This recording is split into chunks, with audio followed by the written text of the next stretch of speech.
and I will steal your home from you.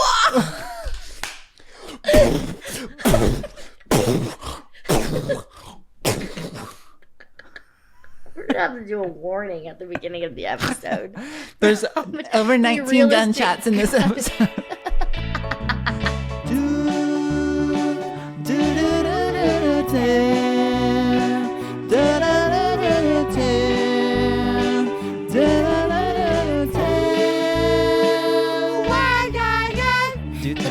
The podcast. Do tell. Hi guys, and hi Carly. Hi, hey, and hey Victor in your new space. Oh my god, so Victor now has a studio in his apartment. So I almost called you Stuart because I said studio. Well, I'm a man that you love. I just did. Well, that's true. I have brown hair and facial hair. Yeah. Oh gosh, don't you just love it? So. Oh God, can't I can look at you forever. Oh God. So and you remind me of my mom. And you remind me of my mom.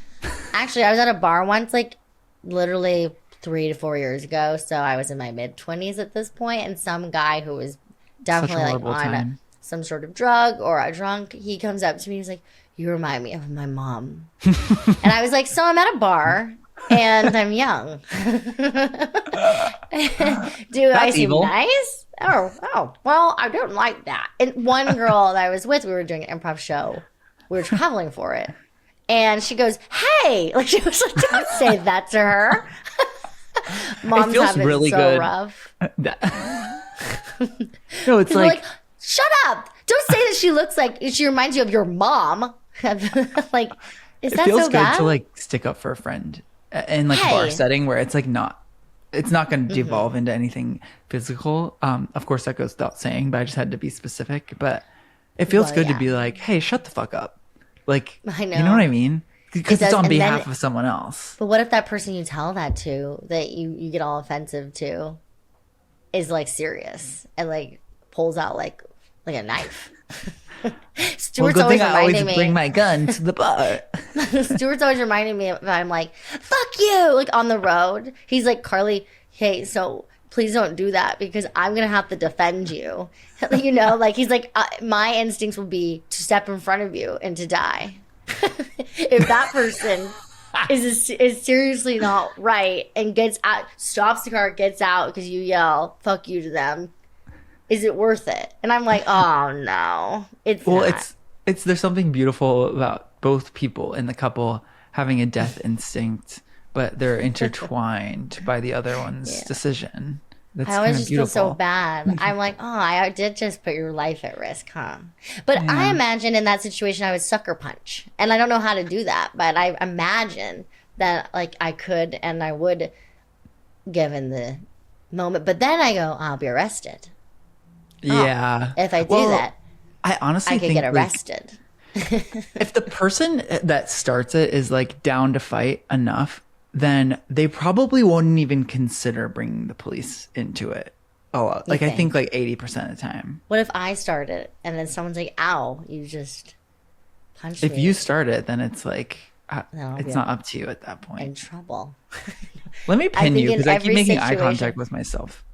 Oh, of course. And that's a good idea. I'm going to do that to you too. Okay, Victor.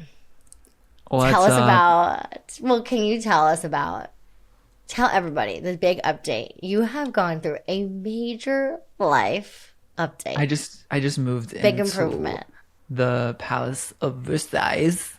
I just moved into the palace of Versailles.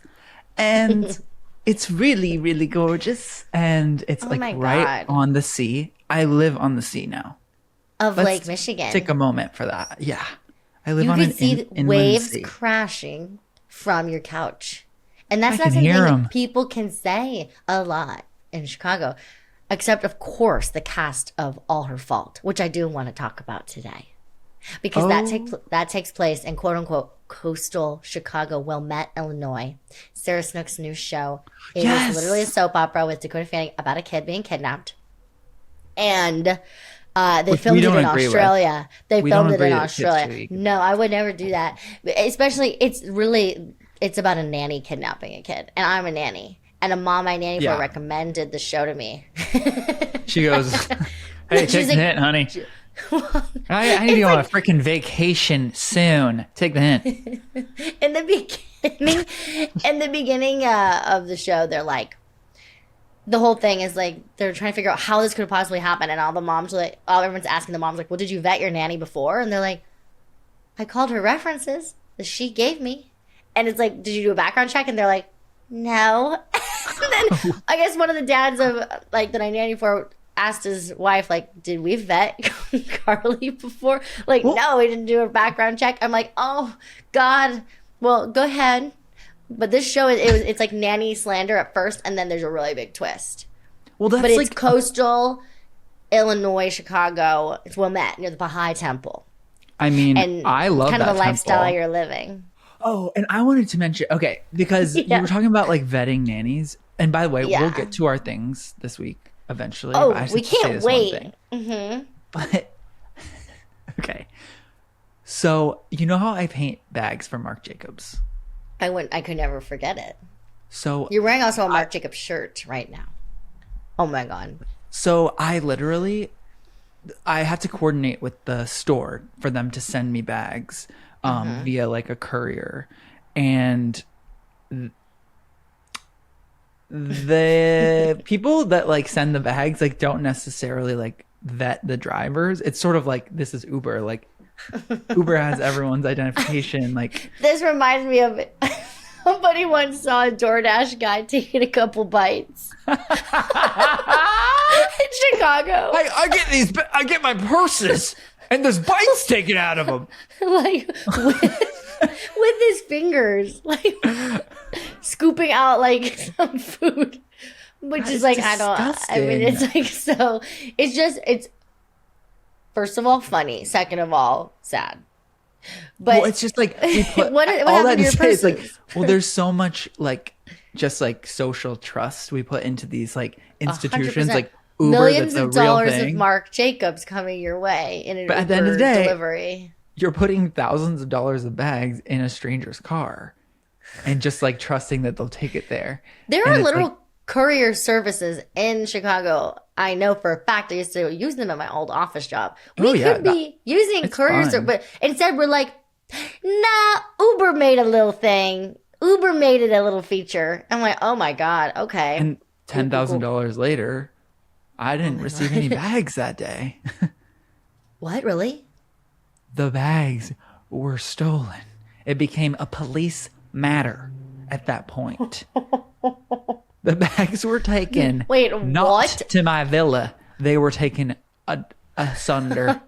Are you being investigated? No.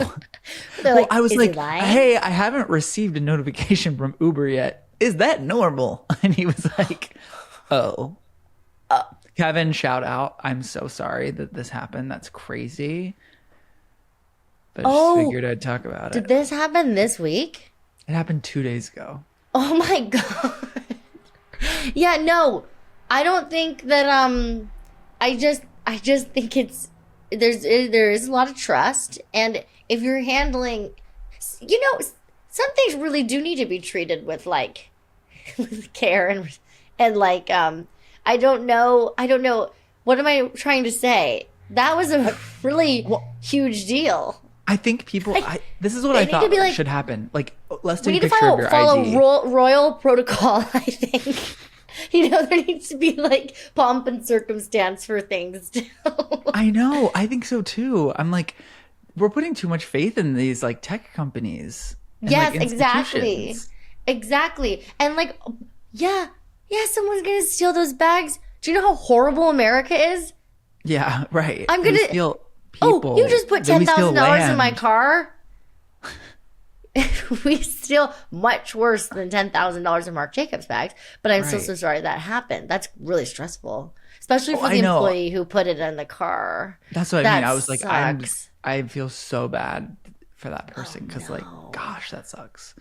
But you know, it's a learning lesson, and it's kind of like, you know, we expect the best of everyone around us. Yeah. And, you know, you have to put faith in people, but then they sometimes steal your bag. You hire a nanny and you don't realize that she's not who she said she is. She actually is from a different part of Chicago. The part that they think in the show is not the nice part of Chicago. She's fully from like uptown. Yeah. All her fault really is the nanny equivalent to this story. Because I bet there's a twist that we don't see coming with these Marc Jacobs bags. Like, this is the original designer of the bag, and he's getting what's his. It was Mark in the Uber. He goes, I actually really like these. Some of these are really cool. Just takes them. Also, the holiday season is coming up. It's a stressful time financially for a lot of people. And then if you get $10,000 worth of designer bags, you're like, well, I know. And like part of me was like, I'm like kind of like relieved that it didn't happen whenever I was like couriering them back. You know what I mean? Because they like steal $10,000 worth of people's dogs painted on. I know the Marc Jacobs bag. I'm like, they're like, oh, and talk about unsatisfied customer. They open up those bags. They go, who's Peggy? Pictures of dogs on here? Like, come on, I can't resell these at all. I'm gonna have to just like eat them. They start eating the bags.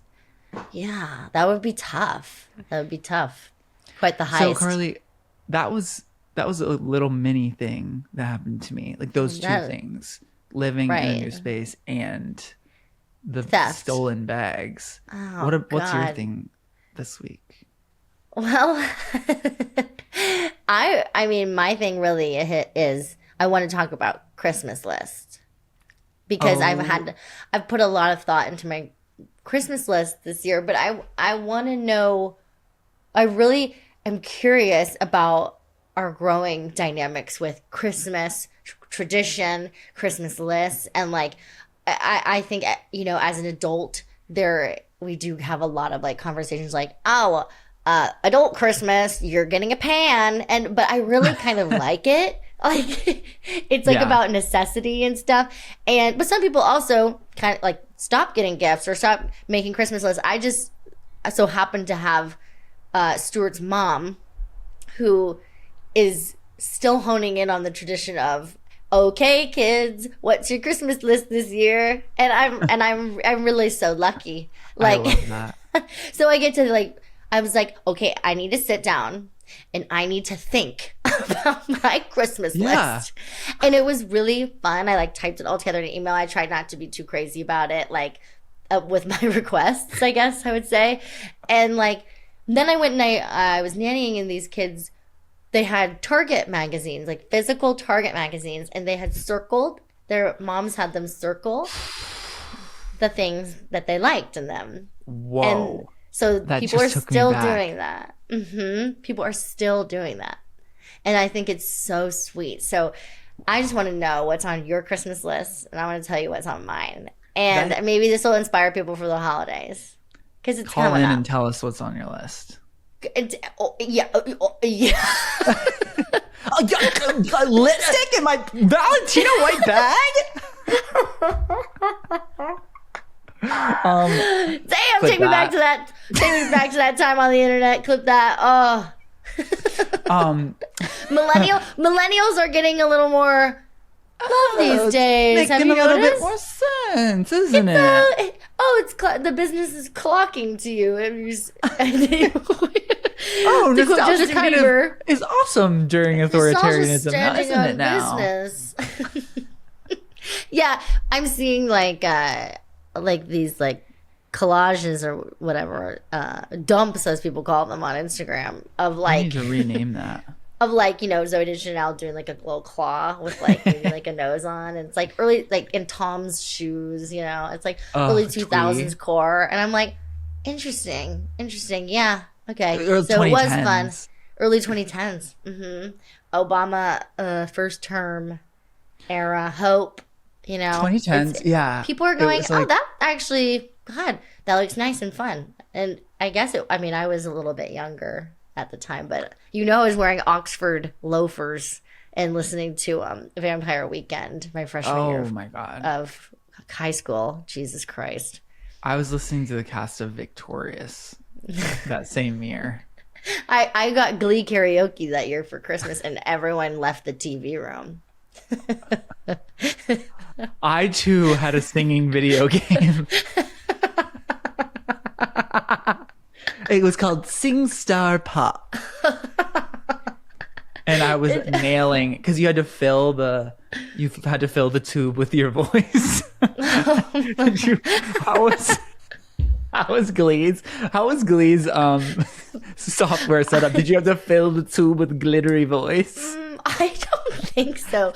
I think you mean the notes weren't long test tubes that you had to fill with your voice? I'm actually not quite remembering. I think I got it, played it, got embarrassed because everyone left the room, but I was also being mean and annoying to them. So I think I got what's mine. You know, like my sister was like, "You're not any fun to be around when you're playing this because you're like, it's my turn." It's like, is it really childhood trauma if I deserved it? Yes, no. There's a lot of times where I go, well, that was on me. But like, I do know that the song I really sang a lot on it was Valerie. Oh, that was such a good one. I remember that specific game because my cousin that like really lied and stole. He stole that. Confirm cousin. Stole your AirPods, Jesus. The cousin that lied and stole took someone's credit card. We need to have them on the podcast. I know, with like his face blurred out or something. But got the Glee karaoke game, and I was always afraid to play it because I was like, that's like stolen. But I remember he played it once. Wait, okay, your cousin stole the Marc Jacob bags. Victor. Easy. Case solved. Oh my god. Finding out. Keira Knightley finding out that Victor's cousin stole the Marc Jacobs bags. Oh my god.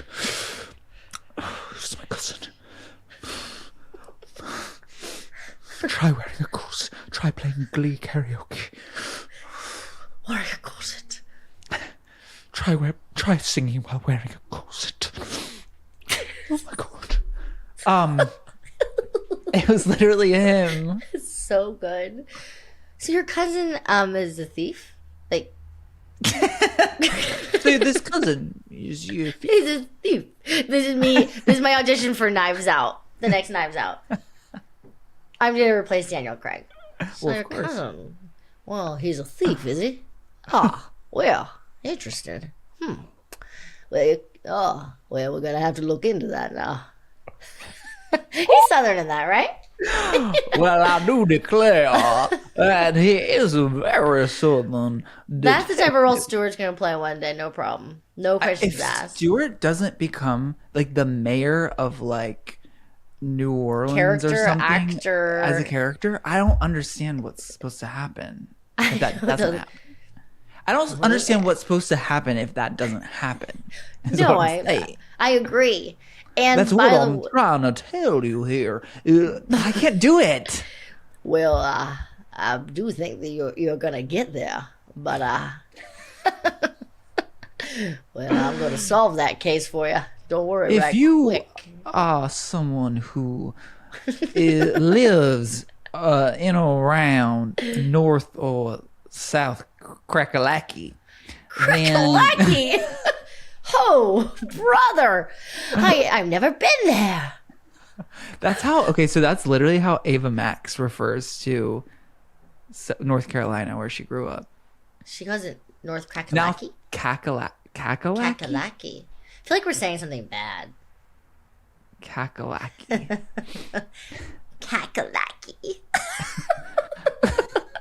I'll find an interview of Ava Max saying that. I'll put it on the dump. On our weekly dump. I hate that.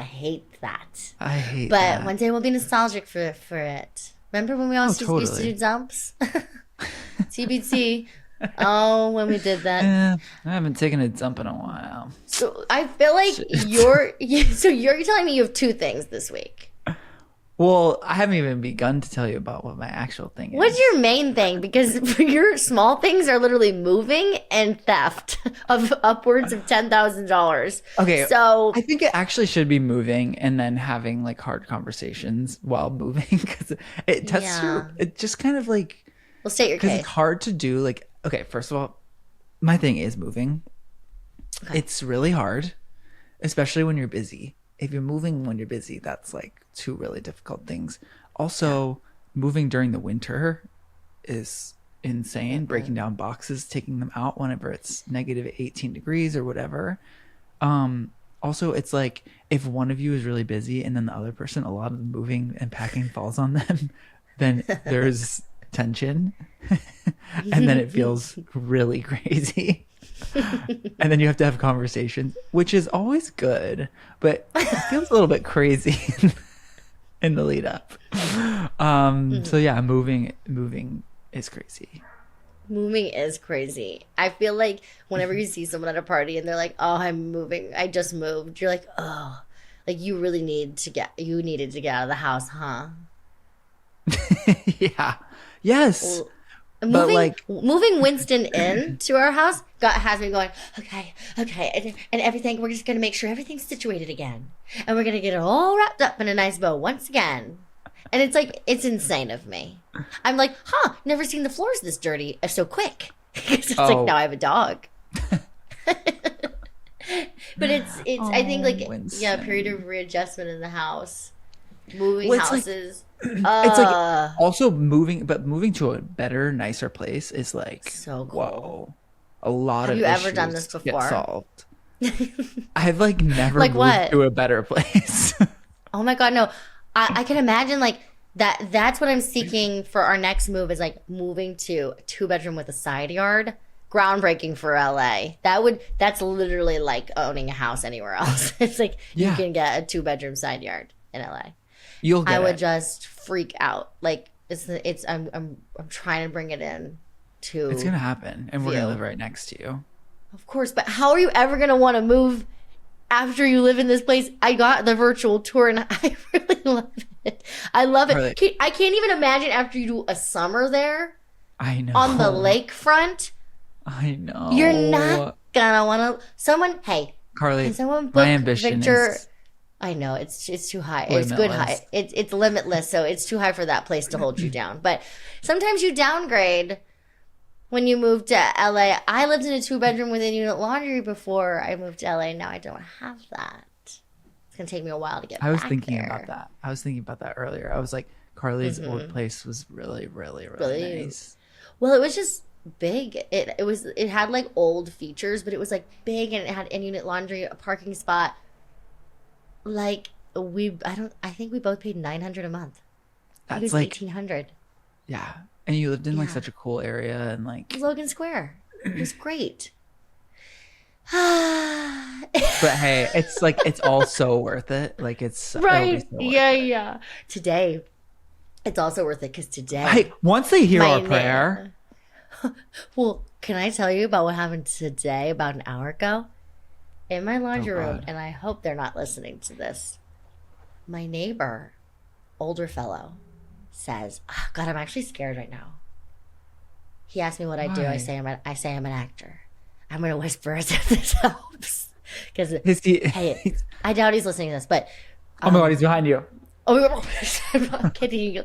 So I say I'm an actor because I have to wait for him to put his clothes in the dryer because I don't have to wait for him to laundry anymore. Damn on, he's naked. No, he's putting his clothes in the dryer. And I'm waiting because there's, he took up all the damn washers. And I'm in a communal space because I don't live in Chicago anymore. And, well, he goes, "What do you do?" I go, "I'm an actor." He goes, "Well, let me know if you ever need any connections. I'm a teacher in Scientology."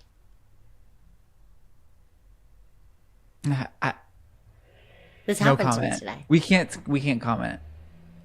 And I said, "Thank you." And then I put my laundry in and I said, "Well, door's open." No comment. No comment. No comment. Wait, should we edit this out? I'm afraid. No, it really actually is scary. We can totally edit it out, but I think it would be so funny to tell that story and then just both of us saying no comment. Okay, all right, and just keep everything in, even us strategizing about how it's funny that we said no comment. But that is officially no comment. Yeah, well, sometimes it's like that's even all though you can say. Yeah, that's all I could say.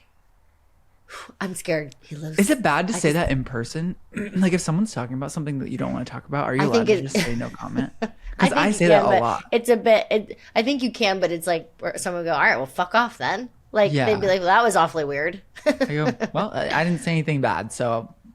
It's almost the equivalent of someone saying, "I don't believe in gossip," and you're like, "Fuck you." It is kind of crazy when it comes to like gossip and stuff because it's like, yeah, I can feel so self-righteous sometimes whenever it's like I'm hearing other people talk about other people. I'm like, God, shut up. And then it's like when I do it, it's like the most normal thing in the world that a person could do. It's almost instinctual. Well, if you're being negative about someone and it's not helpful, there's a time and a place. There's a time and a place to be like, God, that person's like really annoying me. And I have like with your closest best friend, and you can commiserate about. We did it right before we hit record. Oh yeah, and I'm forgetting who. I'm already forgetting. We'll remind each other after. Bad. It kind of was like towing the line. I think we were kind of. Oh, now I'm remembering. We were very respectful. We were just comparing notes. Yes. I gossip in the sense that I share funny stories. And if they're funny and weird about an instance that involves someone else, yeah, probably. Is that Paul? But your house is so big now. He just drove past me. He drove? He's driving past me. He drove? What do you mean, in your house? He was like the window right here. You guys like have touching such a big house now. The driveway. You could drive in it. Oh, he did drive. Your house is so big you could probably drive in it. It's a 2-bedroom, but guest bathroom. You guys have to come here and stay. I want to, especially with the smart mirror you have telling me the weather it is when I look at myself first thing. Okay, imagine looking into the smart. Imagine you wake up, you go into your smart bathroom, you look at your smart mirror, and you see that says 18 degrees Fahrenheit on there. You go, "Are you fucking kidding me?" Does it tell you what it feels like? You look at your phone, it says feels like 2. And you go, how can it fucking feel like 2? Oh, take me back. What does that feel like? Oh, I can tell you. Oh, God. I used to wake Stuart up. It'd be 6 a.m. and I'd have to be the early shift at my office. And I would wake him up and I go, I can't physically wait for the bus because it's -10. You need to drive me.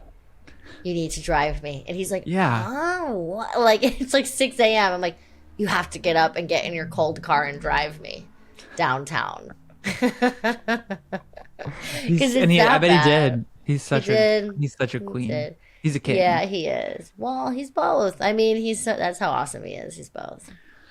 Wait, what? I was gonna say what? Well, what I was gonna say was stupid. What were you gonna say? I want to hear it. I was gonna say that I was looking at my hair. Oh.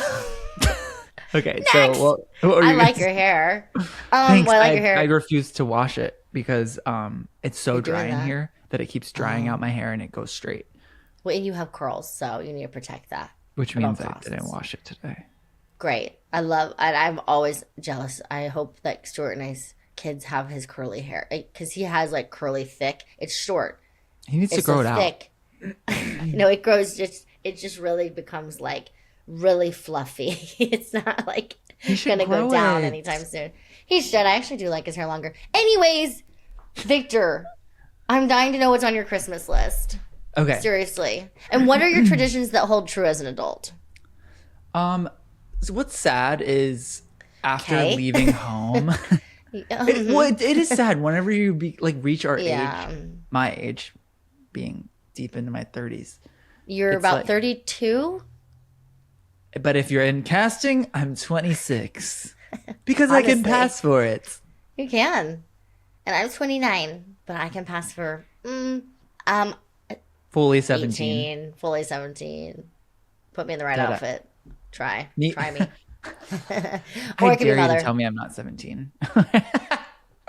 Yeah, you could be someone's mom when they were 17 and sort of play a prequel. I have shot my wad at roles like that. Let's just say. Anyways, so Christmas tradition does fall on you once you become a certain age. Tradition falls. So it's like I leave the house. My sister's starting her own family. My other sister also leaves the house. It's like, okay. The tradition. Everyone's going, okay. Nothing's happening. And then it's like, whenever it comes to Christmas lists, my mom always did like, I'm assuming it was my mom, unless it was St. Nick. Do you know about St. Nick? Yeah, I know about him. Yeah. St. Nick Day. Love him. Yeah, you put your shoe out with your Christmas list in it. Oh, no, actually, I have so no St. idea Nick is a different guy. He's sort of taller and skinnier. Yeah. St. Nick is a guy who okay. he has like a long cloak. And he's terrifying. He sounds terrifying. Well, yes. He's like a slender, long-coated man. He has a long beard like a wizard. And he comes into your home, like grabs your Christmas list out of your shoe and leaves candy or like a small gift in your shoe. Nasty. Because you did something so kind as to leave your list, your requests. And so... And he gives it to Santa? They're either the same person or like he's like, I always imagine St. Nick as like a cousin. Because he's stealing things out of your shoes. He's like a thief. Like he's sort of a cousin of Santa who steals and lies. And he's like, here you go. Here's all the kids' lists. You got me. Thank you so much for your list. Here's some candy. Let me put it in your shoe. It smells like shit at that point. But you're like dirty little kid shoe. So cute. St. Nick Day is December 6th, so it's actually tomorrow. I kind of want to like put something in Paul's shoe because he was like, I've never done that, and I'm like, you have to. You have to put something in his shoe. Oh, that's so cute. I'll put something in Winston's harness. Yes. Okay, so my list this year. Okay. Mm-hmm. Of course, world peace. That's like at the top. I'm so glad you said that. I forgot that on mine. I stopped asking for that. Shit. Smoking a cigarette while she's saying that. I forgot to ask for that. I haven't asked for that in many years. I think also I just decided like recently, I think I want like Wicked memorabilia. Like I want like something like Wicked branded like shirt or like a blanket or something. Wow. Or a shirt blanket. And then I also want to go on a warm vacation. Like I want to go somewhere really tropical. And that's like all I have on my list. Either a $20 blanket or a $5,000 tropical getaway. Or something really useful that I didn't know that I needed for like my art business. 100%. How cute is that? Oh my God. Like a sticker maker or like a holder for something or like let me show you something. Organization. Oh my god. So look at what I got. Whoa, wait, is that guys, this is called a jot block, and for those who aren't watching, it's literally a thick stack of plain white paper. It looks like a memo pad but huge, and then there's holes. There's 1, 2, 3, 4, 5, it's like 6, the size of a loaf holes. Of bread. It's size, yeah, it's the size of a loaf of banana bread. Banana bread, to be specific. My dad's a loaf of banana bread, about this size banana bread. I don't know what that's from. Wicked? I forget her name right now, but she's originally from Chicago. She did, I think, Second City for a little bit, and now she's in LA. She wrote this amazing song called My Dad's a Loaf of Banana Bread. Anyway, okay, we have to recognize her properly later. Ashley Blair, I think is her name. Oh, she's in New York. Really funny. Yeah. Oh my gosh, amazing. That's okay, this pad is about the size of it's about the size of banana bread, and it holds 12 different colors. It comes with all this, guys. If you have the time, if this episode comes out in time, if you have someone in your life who likes to write little lists every day, Jot Block. It's called Jot Block. We picked it up for ourselves. I was going to get it for Stuart or his mom or something for Christmas, and then we saw it at a store, and I was like, busted, let's get it now. And it turns out I wanted it for... I love it. We have our list on it. And I drew on it. So for apartment, there's hearts around it. Carly has a snail because I'm going kind of slow these days on my to-do list. I'm kind of broke. I got a few things I got to do that require money. And then Stuart, of course, I drew a lightsaber. Because he likes that kind of stuff. He's a really big Star Wars guy. But of course, it's red. And that is Darth Vader's. Oh my God. He's being a little silly about it. He's not mean though. No, he's not mean. He's like king and queen, with gorgeous curly hair. If all of the kings had the queens on the throne, we would. Why do I have to keep clearing my throat? Clip that. That's crazy. Clip that. I'm not kidding. That's the one. I think this episode's finally the one that's going to do it for us. We're going to go absolutely global sensations. Well, I was going to... All of the kings and the... Kings on the... I was going to mention that right before we started, I had to give Paul an update. Okay, I'm going to have to clear my throat again. I'm going to... Go ahead. Go ahead. I hate when people cough or clear their throat.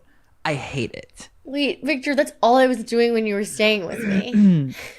Well, I barely noticed it. No, I fucking know you noticed it. Because I was like, just had a cold. And so my face was still, had cold face, basically. I hate that too. And of course you hate that. It's disgusting. And I was like, And sometimes I'm sure I wasn't perfect about it, so I'm so sorry. No, I don't even think it registered for me. Like, but I hate thanks for saying that. It's fine. No, you're cool. You're cool. But Paul was playing Fortnite, which he's wont to do. Paul loves video games. And he was playing it, and he plays it sort of on a loud volume. And so it was like, I was in here like Stuart. Painting, and it was like, and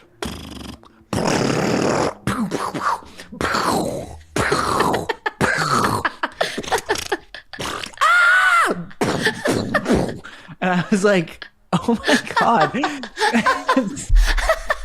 That is literally, sometimes I'm like, okay, I'm going to go to bed. And Stuart's like, I love you.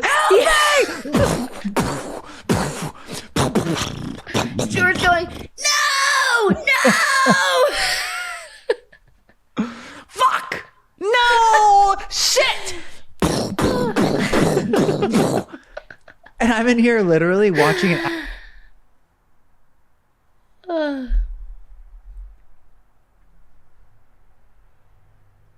I can't. Victor froze. Oh, fuck. Victor, you froze. Victor? Okay, I'm back. Oh my God.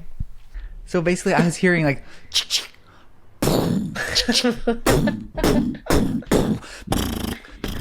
more gun noises. And then I was like, hey, like I'm gonna be recording soon, so I do think that like if you just turn that down. And then I decided to just put a blanket underneath the door, and it just like completely blocked out the sound.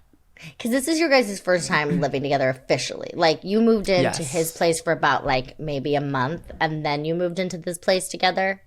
Yes. So this is, like, your official first place, designing it together, making sure, like, it's all laid out to work for both of you. Yeah. Wow. Yeah, so video games, if you are with someone who plays video games, that is a big part of it, the sound. Yeah. And, a good Christmas gift could be headphones. To play games with, maybe some AirPods. But honestly, I like love it. I think it's like fun. If you're like, oh, what are you playing? That's cool. Yeah, it's only if you're trying to focus or sleep or something like that. Because it's like I have headphones too. You know what I mean? Like, it's of course, and I have headphones too. So, and I'm going. I love to be listening to my headphones. So you've been having some conversations while moving in because are you the busy one? Yeah, like I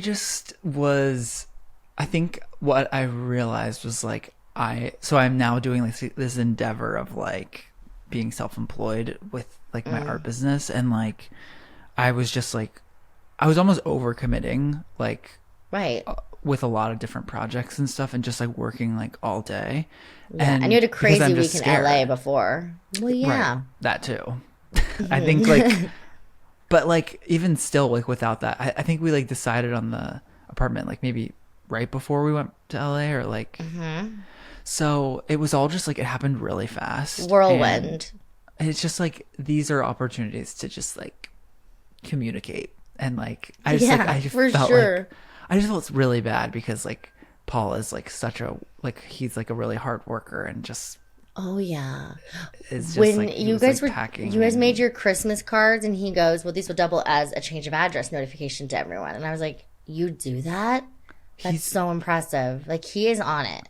Yes. He's not gonna let the ball drop. Right. No. And it's just like whenever you see someone doing that, you're just like, oh my God, like I just like respect him so much. It was just like yeah. But it's hard whenever like it kind of just like falls to everything is out in the open. Everything, like how much effort you're putting into everything is like all of a sudden very, very apparent when you're moving. Yes. When Stuart and I moved in together, it was the biggest shit show of all time. The biggest shit show like of all time. We went to go get our U-Haul in Chicago, and the guy goes, well, you're about 45 minutes past when you said you were going to be here, and I went home. And we were like, well, can you come back? Like, we were late. We had to, it was just this whole U-Haul thing. We thought it was a U-Haul store. It was just a guy who has a U-Haul. No. Apparently that happens that way. We were like, okay, we did not realize. And then he was like, well, good luck finding another one. Like, I'm not coming back. And we were like, wow, you're unnecessarily cruel, huh? Like, we didn't know. We're sorry, but you are cruel. Yeah, you're being cruel. You're actually twisting the knife. Yeah, and then he goes, good luck. And so we go trying to find another U-Haul. Completely oversold. Like, there's a wait list for people who need a U-Haul that day. And they're shipping U-Hauls in from other states, surrounding states to Chicago. It was like a summer move, so... Yeah. Like it was, and then we get into our apartment. Through it all, there was like so many hiccups and water damage. Water damage. They didn't clean it. Hey, one water word. Damage. Water damage. And Stuart has a curse of water damage. Like, essentially, he says it like this. His town in Colorado flooded his senior year of high school. Huge flood. It was a natural disaster. He moves to Chicago a year later. 500-year flood. Every place he lives floods, has water damage. And then we moved in together. Water damage. No. It wasn't until LA, the first rain hit, and we go, let's see. No water damage. Okay. Moths, you're in the right place. But no water damage. Hey, I'll take the moths. Like, literally 10 years of his life, it was like, he really was going crazy. He was like, no! Again! And then we were staying in Hannah Mosher's house when we visited Chicago about a year ago. First night, bathroom water floods. Damage. Yep. Water damage. And Stuart was the only one home. We had all had left for the night to do different things. Oh, no. It was so horrible. I felt so bad for them. All of a sudden, their neighbors, like, water shot through their neighbor's floor, basically upstairs neighbor's floor, essentially. I'm not really sure exact cause, but Hannah, if you're still listening to the episode. Shower shot through their upstairs neighbor's floor? Some sort of water leak went through the upstairs neighbor's bathroom down into their bathroom. Okay. So it burst through the ceiling in a way. But the water was like, going. You know? I'm free It was crazy. But yes, Drew was the only one home, and so he built like a whole contraption to get the water to funnel into the toilet. Like it was like it's not his first freaking rodeo. Yeah. No, not at all. He's probably like, now how can I fix this? He was really like, well, I do think they have a bit of a top situation I can fix up right here, and I'll just fasten it with some tape that I found, of course, and. Anyways, I'll wait for them to get home. There's water damage in here. I'll leave the rest of this rotted ceiling for the tradesmen. They'll be calling, of course.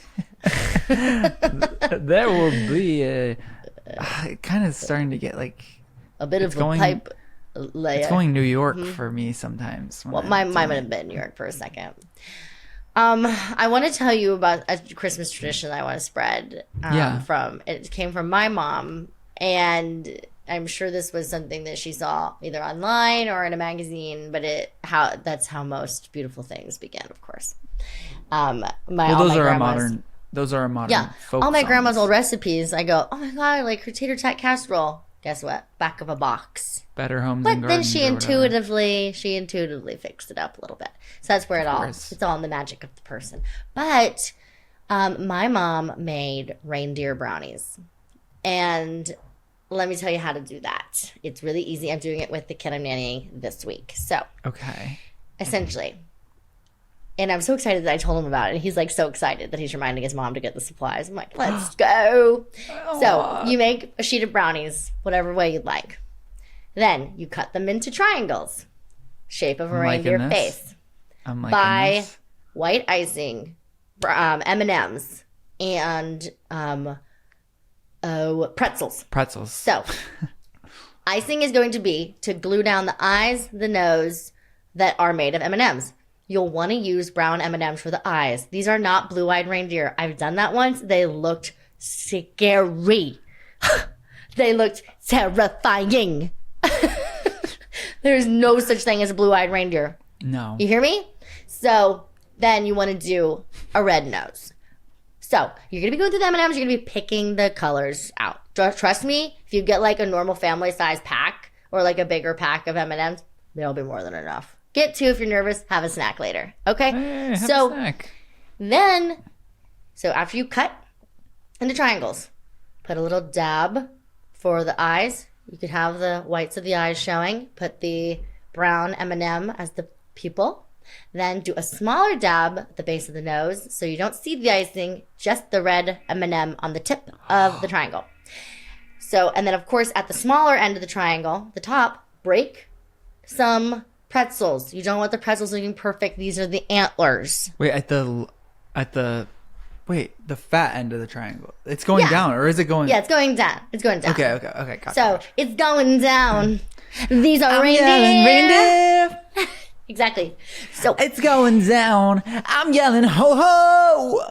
It's going down. I'm yelling Santa. Something. There's something there. There's his cousin. His name is Saint Nick, and he's stealing all our lists. Out our shoes. He stole my shoes. Man, the season is alive and well in us. So, then you break up the antlers from the pretzels. You just break a regular, like, little pretzel, like a little full pretzel, and any basic brand of the standard snack size pretzel. Rolled gold, yeah. And then the classic shape. Don't do the square shape. Classic shape, guys. Yeah. And break them in half, and then you'll get like a little wonky looking antler. You can glue that on with some frosting. You have a goddamn reindeer. Done. Easy. I want to make these now. That's so fun. Yes, I'll send you pictures of me and my guy making of our result. Mm-hmm. You know what else I like? Have you ever seen the it's like it employs the pretzel and M&M combo, but it's like it's a classic combo. Square pretzel. Yes. I think it's a Rolo. A Rolo. Oh shit! My neighbor used to drop those off around the holidays. So that was in my old neighborhood in San Diego. The neighbors would bring by cookies. Like every neighbor would bring each other cookies, and we'd go. That's sweet. This became a tradition itself. My dad would eat them all before I get home. Not because he was being vicious, because he truly couldn't help himself. Like he has like a problem with just like seeing something and going, all of it. No, I'm the same way. All of it, I will. I remind you of your dad. Do I remind you of your dad? Interesting. I remind you of your dad, don't I? I definitely remind you of your dad. You're like some sort of femme fatale. Oh, I remind you of your dad, don't I? 7 on black. I remind you of your dad, don't I? Do I now? We need to do a spy thriller. Oh my god. Shit. Oh my god, we'd have so much fun. Let's get everyone we know in on it. Please. Spy thriller. Oh, that'd be so fun. I remind you of your dad. Don't I? And then leg flies over the table, gun to the throat. Don't but move. Don't you dare call in your goons. 18 on red. I remind you of your dad, don't I? Bitch. I kind of look like a mime, though. In this outfit, I look like a mime. You have a striped shirt on, so. I wipe off my mime makeup. Mission Impossible style. You of your dad, don't I? Mission Impossible style. Femme fatale. I remind you of your dad, don't I? Mask take off. Tom Cruise. Gun. I got you this time. Give me your gun. And that's famously a line that everyone knows from the show Slow Horses. If you know, you know. There's a character that's always going, give me your gun. Give me your gun. Well, it's because I didn't have your gun. And love in her. This, you would have that accent in the spy thriller, but I would be the guy that's like maybe Eastern European. I'm not sure what the accent was that I was doing. No, we were doing like French / something else. But it was awesome. You of your father. No? I only remind you of your papa? Yes? I see that you are paying specific attention to me. Is it because I remind you of your father, you sick fuck? Your dad, I knew him. I knew your father from when he killed my parents about 1993. I was in my bedroom hiding under the bed. I saw his feet slash into my dad's throat. And I swore to myself that I would never let justice go unpaid. So, yeah, I'm gonna kill you. I will raise you 17 shillings. And you will tell me, now why is this? Why are you wearing a mask? Why don't you take this off? Before I make another bet. And I will steal your home from you.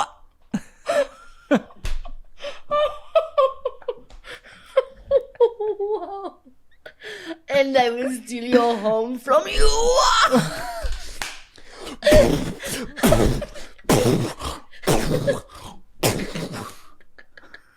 We're gonna have to do a warning at the beginning of the episode.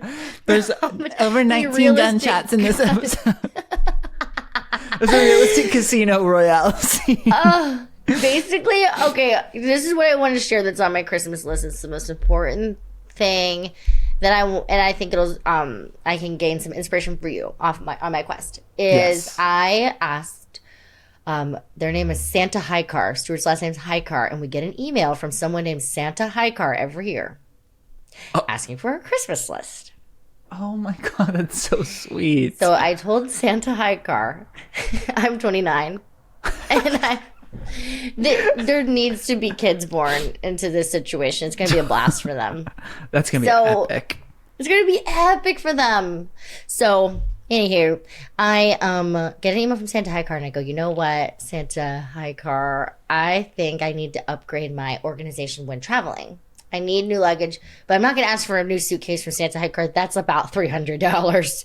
Yeah, I'll go ahead and ask for a gorgeous carry-on tote bag. And I found one, and I'm not going to say the brand because we're not sponsored by anyone. But can you tell me offline? Yeah, sure. You know what? I'll just share it. I just went on Calpac. Base? You know what I'm saying? Oh. Calpac. Base. Yeah. I they like have a that. really cool looking organized, like, little fluffy, like, bag. It's not fluffy. It's like puffer material. Anyways, I just imagined, because we're going to Japan, and I was like, how can I become more organized via my Christmas list? And so I asked for like a neck pillow, and I also asked for that bag, and let's see, a sleek little water bottle that's it's memo bottles. It's like flat and rectangular. I'm just imagining I'm traveling, and I go, that's gonna be cool. Yeah. Oh yeah, sleek as hell. Yeah, and I love that.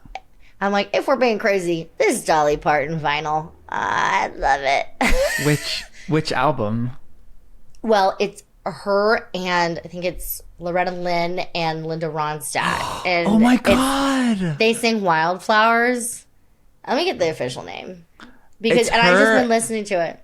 Linda Ronstadt and not Loretta trio. Lynn, but Linda Ronstadt and Emmylou Harris. Emmylou, yeah.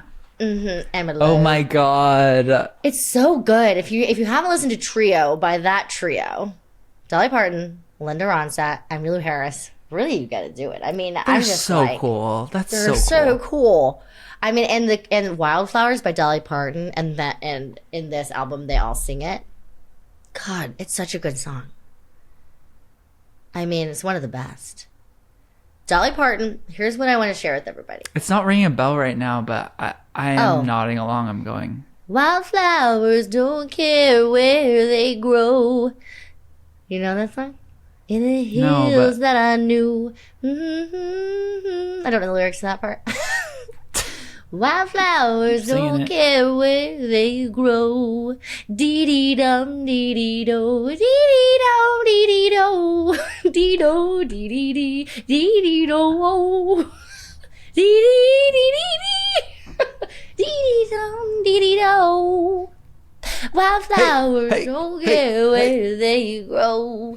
Connor's gonna cut that. Yeah, but that's okay. If you're brave, you won't, Connor, and people might like it. That song. If you're brave, you will keep this in.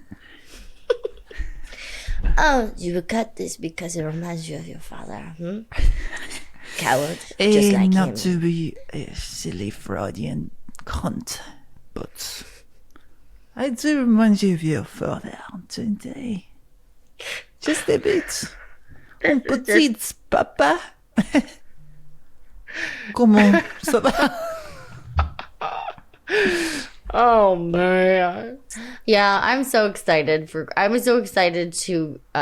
redefining some Christmas things. And like, what else did you ask for?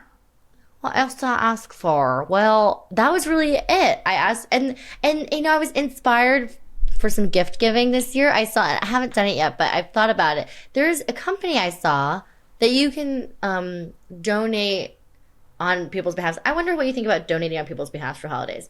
Donating to an initiative where people are going and like nursing back to life coral reefs, and you could buy a plot of a coral reef for somebody. I like that. Yeah, I like that a lot. I feel like in this horrible climate, that could be really a nice feeling on that day when you're, you know, I don't know. I mean, Christmas can be so hard.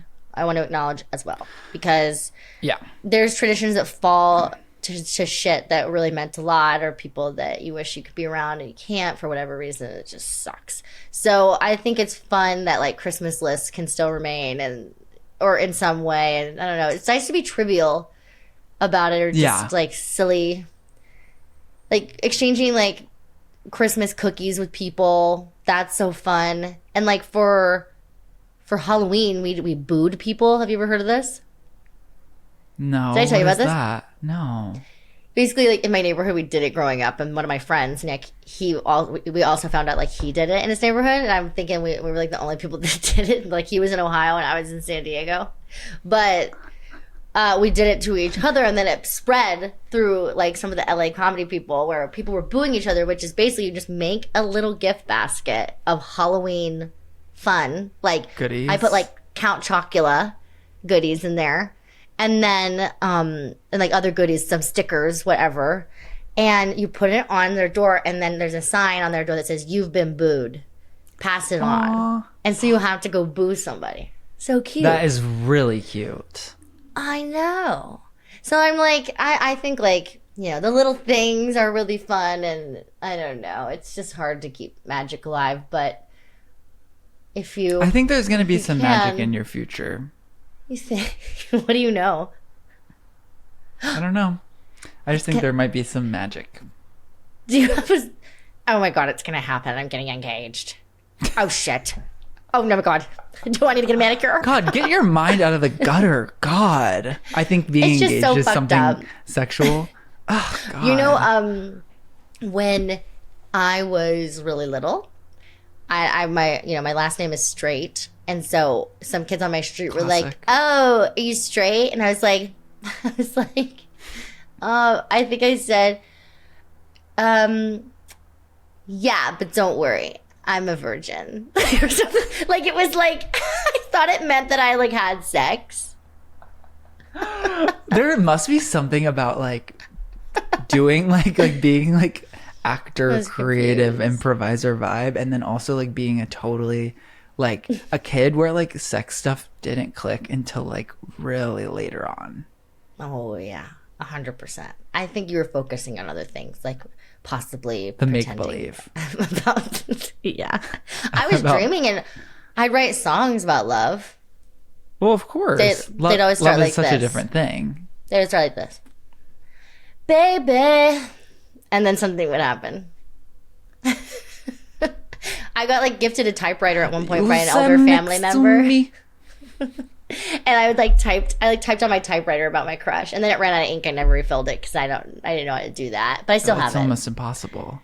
It was it's an amazing woman that like my mom's like aunt, like, or like second cousin or something. She was like, "Hey, I hear you want to be a writer." I was like 9. She's like, "Here's my old typewriter," and I never met her again, but she was really nice. Aww. Mm-hmm. Someone gave me a typewriter once too when I was younger. Really? But it was like, it was meant to look modern. I think I kind of like balked at it. I was like, excuse me, why is there like a sleek gray exterior, like plastic to Typewriters are not new. Right? They're old. They're meant to look like steampunk, you know? I'm typing on this thing that looks like an old like 747 like airplane. I don't know, that's why seriously? It comes to mind. I'm like, interesting. It was like an Urban Outfitters typewriter. I think it was like a typewriter made in like the late 70s where they were well, that's sick. It didn't feel sick. It wasn't sick. Oh, interesting. Were you a kid that was like, I was born in the wrong generation? Did you ever have that phase? That was like, we were obsessed with that. I think my sister kind of vibed in that. Like, it was like when she was like a teenager, it was like peak like Amy Winehouse, and so it was like a lot of girls were like dabbling with the 60s. But like, I've always just been like either future or like I was always wanting to live in the future. I never was like that. I was like, I love peace signs. I never thought, I was just always like, it's the future for me. Thanks. I'll choose my own destiny. Whoa, that's amazing. Hey, so from a small business owner, how are the holidays for you? And is there etiquette people can know about for Christmas time shopping? That is a great question. People have been really respectful of my small business during this time. So I haven't dealt with like any issues. But if you are wanting to approach a small business about a Christmas gift, approach them this year, about next year. Or just like 3 months in advance. It's never too early, you know? Yeah, I do think it's best to start Christmas shopping right after Halloween. If not before. I think October's perfect. Especially if it's like a small business like what I do, like painting. Like, it can There's be only like one months. It can be months in advance. And I'll be like, yeah, I'll take your Christmas order in fucking June. Like, sure. And you will have the best Christmas order out of all the Christmas orders because you're like, thank you. Yeah. Exactly. Yeah.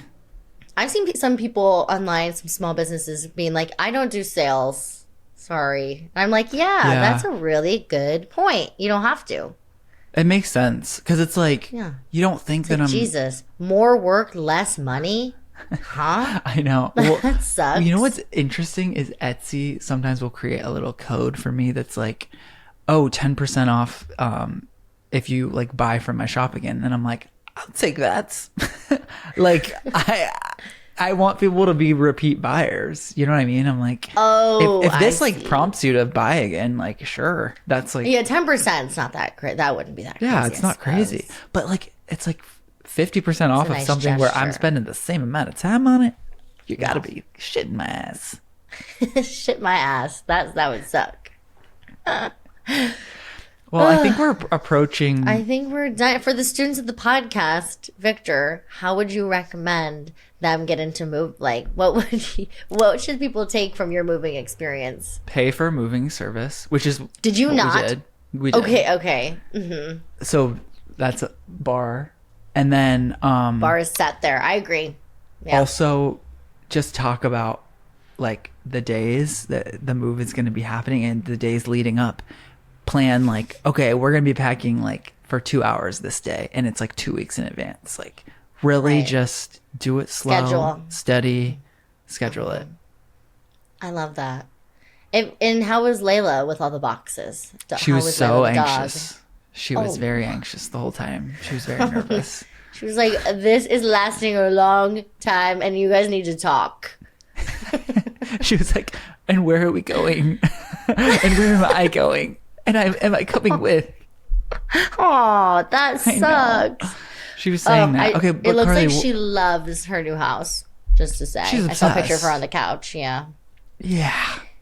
For the students Carly, of the how podcast, can people get into making a wish list? Well, that's a really good question.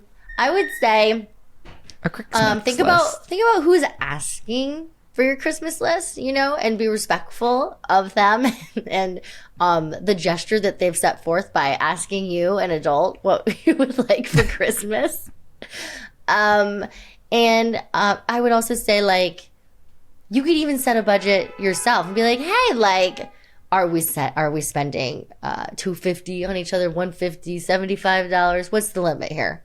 Anyways, I always recommend that. My family, when we celebrate Christmas with them, we do like a Secret Santa kind of, but very budget. We do that too. Situation. It's really nice. I really like that. But this year, it's Christmas list. It's Santa high car. We'll talk next year about my family's hullabaloo because we'll be there probably next year. Anywho. Oh my God, yeah. I'm gonna be doing a Paul's family Christmas next year. Yes, of course. That's another conversation thing you need to have as a couple is how you flip flop holidays. That is such a important conversation. You really want to make sure everybody feels seen and heard and loved. It's really scary. But so with my situation this year, I would say I thought to myself, what have I been really wanting, but I haven't bought for myself, like a nice bag, like a nice utility item that will enhance my experiences, such as a neck pillow for the plane, stuff like that. And also kitchen items that need to be replaced. I really like attacking that. I feel like that could be so nice. And then when you're cooking, you're like, ooh, somebody help me get this, and it's like a getting group effort. Yeah, or like all new spices. Like, ooh, yeah. I have all new spices. I feel like it's the little things that make your life just a little prettier and a little more comfortable. But it's all those little things. It's really not so big. Like this year, I finally, actually just 5 days ago, I started using this red light wand that my mom got me last Christmas. And you're loving it now. I'm actually loving it, yeah. And I'm using retinol. I mean, you look great. Well, thanks. I started using retinol. Is like secret. But that wasn't from Christmas. That was just from actually a mom I knew. From a doctor. She gave me some retinol. I love the people in my life sometimes. They are so nice. Oh my God. But yeah, I'd say for Christmas, it's just the little pretty things that aren't too crazy of an ask. Don't ball out too hard. Yeah, don't say like AirPods. But all these spices. And here's the thing. When in doubt, Jot block, y'all. Jot block. And of course, I'm holding it back up again. Yeah. Still, if you screenshot, you can see that I need to make doctor appointments. What'd you just say? banana bread loaf. That's right. Paul just drove by me again. Hi, Paul. I wonder where he went. Did he go to pick up dinner or something? I think he was getting. Yeah, I'm not sure actually. It's a Friday night record. Well, we're gonna have to. I have to start making lasagna with him tonight right after we get off the call. I would love to get your recipe, please. We just use the back of the box. That's what Paul wants to do. Which box? Barilla. Oh wow, you're in classic box. Well, have fun making lasagna. Love you. Merry Christmas and happy holidays to all. So, and by the way, so I remind you of your father. You can be honest. You're going to log off of this call because you're a bastard, and I remind you of your father who left you behind. Is this how your father makes lasagna? Probably. This lasagna tastes like the one my father made the night that your father killed him, and I vowed that I would find you one day when I became a hot, sexy woman. I would trick you, and then I would kill you while you eat your father's lasagna. This is hilarious because something very similar happened when I was eating your grandmother's ratatouille. Do I remind you of your grandmother? Do I? I remind you of your grandmother, the night that she killed my grandmother. In 1937, I have a gun. Give me a gun. Time. Love you. Do Tell is produced and edited by Connor Hickox of Mixed Metaphor, with artwork by Gabrielle Tenorello and Andrew Lawler. IT support by Stuart Hykar, and theme music by Blake Sokoloff and Ari Levin. Do Tell. The podcast. The podcast. Oh, Do Tell. Do Tell.